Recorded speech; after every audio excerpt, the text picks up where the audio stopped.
Moving from a dysfunctional codependent relationship to a conscious one. Part 1. We were born dependent. First, we were one with our mother in her womb. Then birth separated us from her. We had to start breathing on our own. As we grow up, we learn to move on our own, to feed ourselves, to make our own decisions, to live our own destiny. Little by little, we are learning autonomy. However, we still long for the primordial desire of fusion with our own mother. Our parents did the best they could, but they passed on to us their own deficiencies. So we arrived to adulthood in a state of incompleteness. Love acts as a powerful spell because we feel incomplete and we are desperately looking for a better half to fill our void.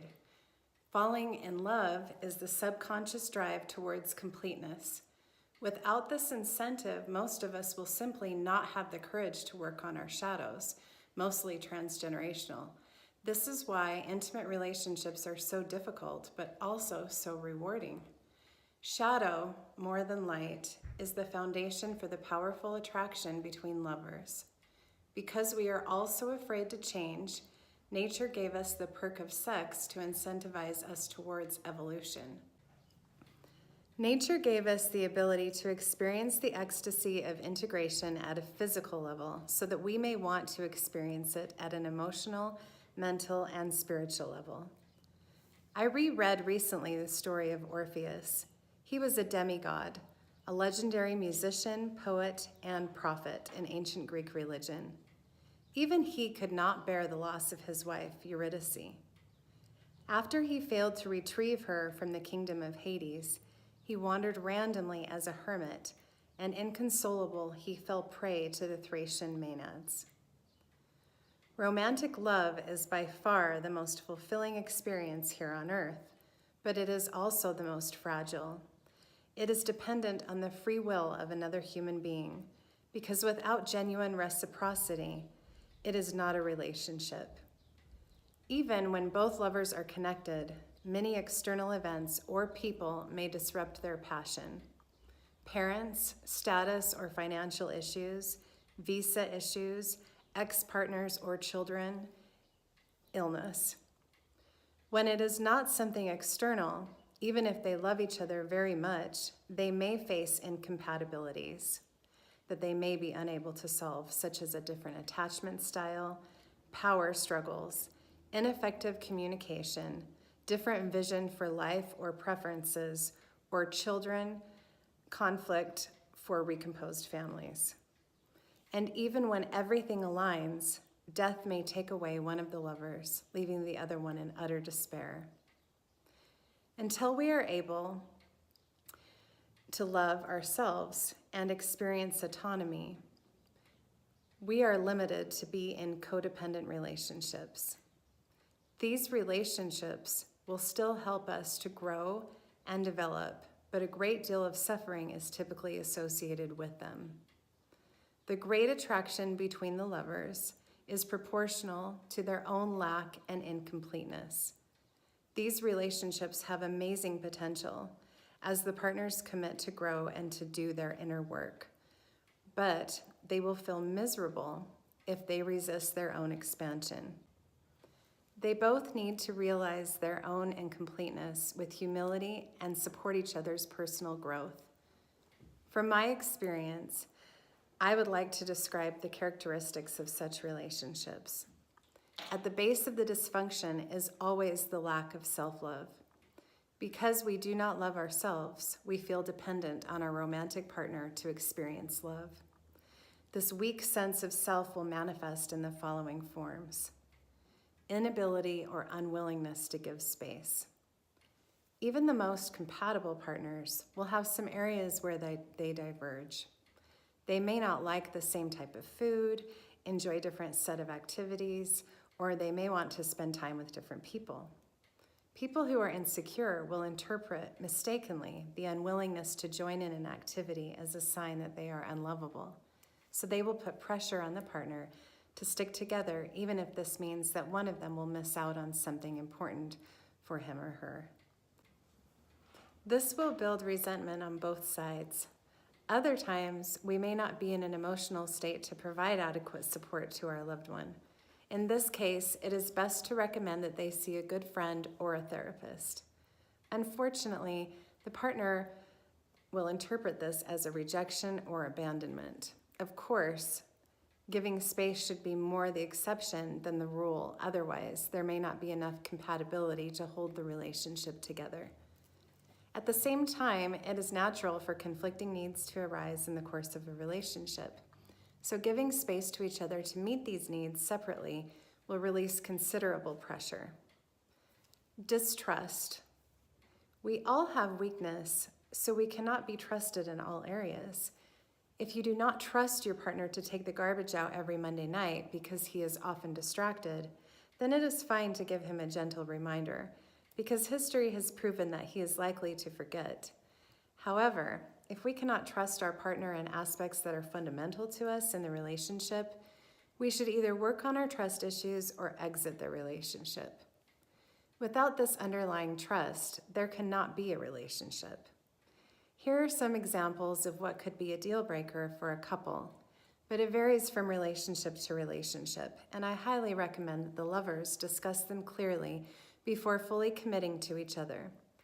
Sexual infidelity, emotional infidelity, physical or emotional abuse, circumcision of the children, caring for aging parents or stepchildren, providing financial support, regular sexual intercourse, emotional intimacy, and affection. What may be a deal breaker for one couple may be insignificant for another, so communication is key. The first step, however, is to know your own boundaries and love yourself enough not to violate them, even if this means letting go of the relationship. We can only trust our partner if we can trust ourselves. Projecting a false persona. Because we believe we are unlovable, we create a false persona in order to get that love we are desperately starving for. This, however, is a recipe for disaster. This is very common with men when they are in the courting mode. They perform lots of actions that they would simply not do in an established relationship, offering thoughtful gifts, organizing breathtaking dates, spending more money than they can afford on their beloved, being ultra gentle and considerate. Then once their object of desire gets attached to their false persona, they relax and a less attractive personality surfaces. Inevitably, the lady feels duped, and this is not a healthy foundation for a relationship. Being yourself from the start will limit the number of dates you may be able to get. However, what is important is the quality of the relationship and not the quantity. Here are some examples of not so innocent white lies. We may pretend we like some activities or food we dislike, or we exaggerate our wealth, success, or sexual performance. It is just a question of time for your mate to know you intimately. If she or he fell in love with a false persona, she or he will surely leave once she or he discovers your true self, because this is not what she or he signed up for. Ensure to only display behaviors or attentions in your courting phase that are sustainable over the long run, not to disappoint your loved one down the road. Over-reliance on the relationship for important needs. A mistake that many men providers do after getting married is to rely solely on their wife to organize their social life while all their energy is focused on work. If for any reason their wife leaves them or even dies, they are left alone or completely unable to take care of themselves emotionally. The same applies for financial needs. If one partner gets used to a certain lifestyle with the inability to earn money on their own, too much dependency creates insecurity and a tendency to compromise oneself for the benefit of the relationship, because we feel incapable of sustaining ourselves outside the relationship. It is healthy to be attached to someone special, and it is natural to grieve when this person disappears from our life, but we need to know that we have the ability, resourcefulness, and the resilience to bounce back given enough time to heal. This certainty takes self-love. Unfortunately, life is unpredictable, and tragedy can strike inadvertently. A certain level of dependency is healthy in a relationship so that both partners can focus on their strengths. However, not to a point where a person is unable to function at all without their other half. Where there is too much dependency, breakups end up being much more difficult than necessary, and the abandoned partner may become revengeful and obsessed with terrible consequences. Fixing the other person. People with lower self-esteem may feel ashamed about who they are, but do not have the strength to face it.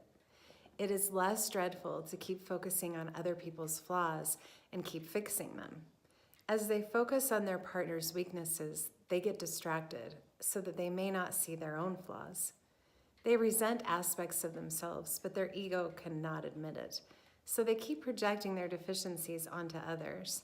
They find compliant, tormented souls that are well too aware of their imperfection and actually enjoy the constant reproaches because this reminds them of their early abusive family environment where they were repeatedly put down. Constant nagging is a relationship killer. We have to put at least 10 times more pressure on ourselves for positive change than our partner. Let us inspire them with our own example. And when we share constructive feedback, it is best to address it vulnerably in the first person. For example, I feel unloved and taken for granted when you make plans without including me. Constant self-promotion. People who believe something is wrong with them have an ego that needs to hide and repress their perceived imperfections at any cost. They do not believe their value can speak for itself, so they use every opportunity to express how good they are, how much they are doing for the other person, how successful they are, how much money they have, how educated they are, how good of a parent they are, how good of a cook they are, etc. When you are certain of your own value, you are happy just being, and there's no need for self-advocacy. And if people are unable to see your value unless you are claiming it, you may have an inflated sense of self, or it may be time to renew your circle of friends. In the second category of characteristics of codependent relationships, we do not trust the universe to bring someone even more special after we complete the healing of a painful breakup. So we resort to manipulation to keep our partner chained to us at any cost, and there are many forms of control we can exercise. Deprecation. If we keep denigrating or criticizing our partner, it will lower their self-esteem. They will lose their self-confidence, and they will not believe that anyone else will be able to love and appreciate them. They should just be comforted that we stick around for them. This is one of the favorite tools used by narcissists. The recipient of such abuse needs to remember that if there is genuine love and attraction, there is mutuality. So one partner is not entitled to feel superior. It is likely that the two partners are replaying the abuse of their childhood, whether as a victim or a perpetrator, which are two sides of the same coin. Jealousy. This is one of the indications of possessive love. While it is natural to have sensible expectations of one's partner, jealousy is the irrational fear of losing the object of love of which we have become dependent. So we need to limit them, as well as their well-being and personal growth, when we should be the ones working on our limited beliefs and insecurities. We forbid them to interact or even to appreciate beauty from people of the opposite gender. We punish them emotionally through stonewalling, anger, or withdrawing affection when our jealousy is triggered. Power play and emotional blackmail. Every partner in a relationship typically has assets that are desired by their significant other. It may be money, beauty, sex, fame, or skills. It is natural for lovers to benefit each other as long as giving comes from the heart. Manipulation comes from our transactional mind. This is the type of actions that the transactional mind will take. We purchase a nice bag for our wife before we ask her to go to a wild bachelor party in Las Vegas with our best friend. We give her a nice massage to get sex afterwards. We buy her beautiful flowers because she is suspecting that we are having an affair with a colleague. We let our husband have sex with us so that he will stop stonewalling us. It is best to express one's needs and concerns directly instead of resorting to manipulation. When the relationship stops feeling fair, we can communicate about it in a vulnerable way rather than punishing them without any explanation. They will probably not understand, and it will make things worse. When we do something in a transactional way, it would feel off from our partner's perspective. She or he would feel objectified and then resentful. We will then feel unloved, confused, or rejected, not understanding why our partner is always dissatisfied. Peer pressure. We are wired to accept as truth what the majority thinks. A manipulator will often draw family members, colleagues, or friends that are already loyal to them to prove a point and show they are right. Someone who is sincere will be patient with their loved ones and use logic to share their perspective, or draw from experts' neutral opinions. For this reason, a couple should be wary to live with family or community members, especially if they will automatically side with one party in case of a conflict. A good relationship takes maturity, experience, and self-awareness. Here are some of the difficulties that couples may face unintentionally because their lack of wisdom and personal development. Projection. Our intimate partner is our closest mirror. As such, we often interact with the person in the mirror, which is ourselves, instead of our lover. If we make a list of what annoys us in our partner, we will find undoubtedly aspects of us that we have repressed and judged severely. A lot of the attraction we feel for our partner comes from the fact that they express naturally what we have repressed in us. Unfortunately, instead of bringing these aspects back to the conscious mind for positive manifestation, we irrevocably repress or shame these aspects in them, reproducing in them our own fragmentation. Never forget that your intimate partner is for the most part your repressed self, and as such they have invaluable lessons to share with you if you can pay close attention. Needs conflict. We may have a tendency to impose our needs over our partner's needs, or on the opposite side, put their needs before our own. Both approaches are not sustainable. People can only repress their important needs for so long. First, it takes a commitment for spouses to understand their important needs and communicate them clearly to each other. Then they should creatively think on how to meet all of their needs creatively. Partners are intimately connected, so dissatisfaction in one will immediately surface in the relationship to impact the other.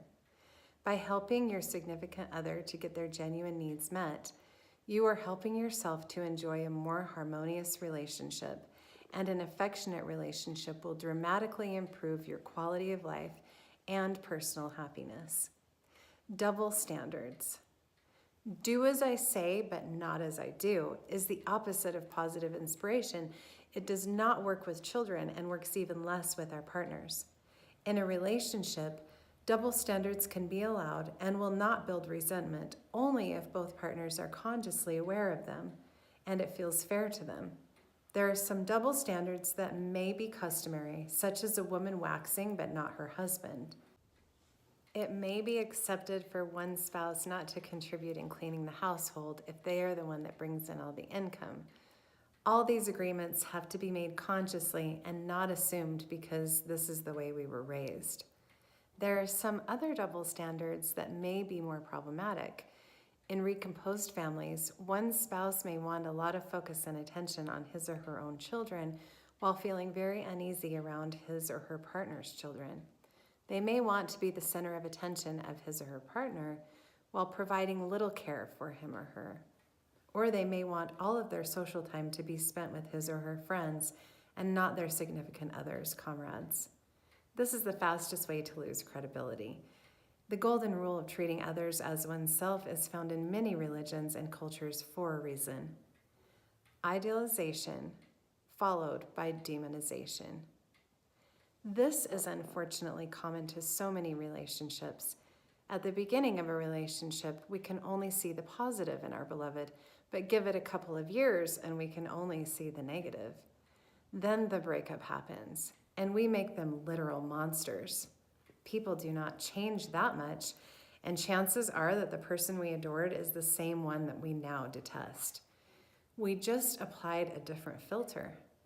We shifted from the awareness of our own inner greatness revealed by this person to the projection of our own ugliness.